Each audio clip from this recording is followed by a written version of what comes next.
like, I could be wrong about everything. I really could. And I'm open to being convinced by superior arguments.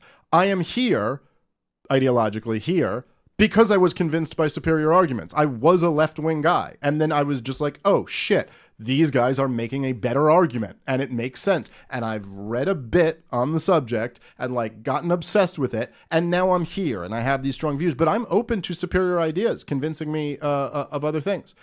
Like, okay. But it's like, I'm not claiming I have all the answers. I could be wrong about everything. But it's crazy to me that people who haven't read anything will be so convinced that they're right about an issue. I mean, you would see this with people who are out. And what I was talking about on Rogan's was specifically because they were doing the March for Our Lives was like the week before or 2 weeks before, where there's these marches for stricter gun control, because that was after that Parkland High shooting, and everyone wants more gun control. And you would have these people, these guys were going and, like, interviewing people in the marches, and they'd be kind of like, so what policy do you support? And they'd be like, well, I just want to ban all automatic weapons. And the interviewer would be like, well, you know, like, automatic weapons are pretty much already banned. And they'd be like, well, we want to ban semi-automatic weapons. They'd be, why? And it's like, you shouldn't have any gun where you can pull the trigger and it just sprays bullets. And they're like, yeah, but semi-automatic weapons don't do that. And then they'd say things like, they'd be like, do you want to ban handguns? And they'd be like, no, just semi-automatic weapons. And you'd be like, you realize, like, the majority of handguns are semi-automatic, right? And they'd be like, well, just assault rifle. It's like, how are you actually physically out here protesting? And you don't even feel the need to know anything about what you're talking about. Like, you're advocating a policy. I have nothing but respect for people who are like, I don't vote because I don't really know much about politics. Nothing but respect for that person. Good for you. Like, that's fine. I do not get for a second the person who takes a strong, adamant position and doesn't know anything. Like, anything. It's very strange. I like, you don't see it in other areas of life.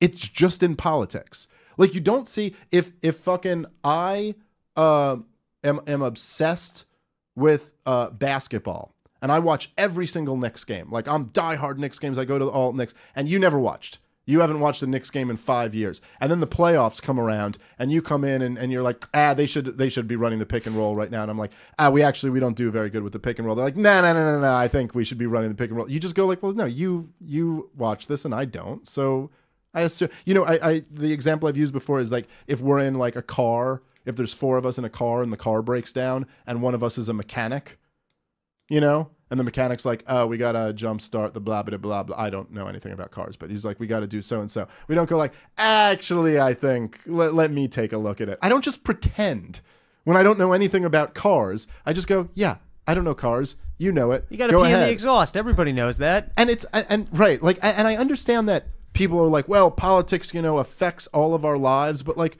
so do lots of things. So do lots of things. What type of, like, you know, electric grid we use really affects our lives. It really, really affects our lives. Like, having electricity is a really big deal in my everyday life, much more so than politics is. But I don't pretend to have an opinion on what energy grid we should use, because I don't fucking know anything about that. I don't understand it.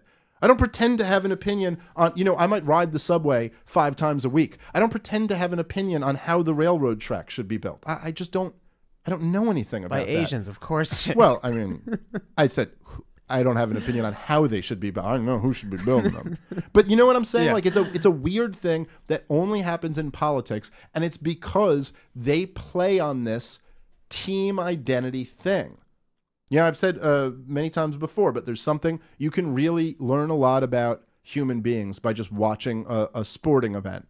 Like, we human beings love to get into a stadium full of people and have one group with red shirts and one group with blue shirts and lose their minds and be like, Team Red Shirts, woo! And then they get a ball over an imaginary line and we go, blah! And we know that this is meaningless. Everybody knows that this is objectively meaningless, but we still go nuts over dividing ourselves into these teams. And it's like, that's what they play on in politics.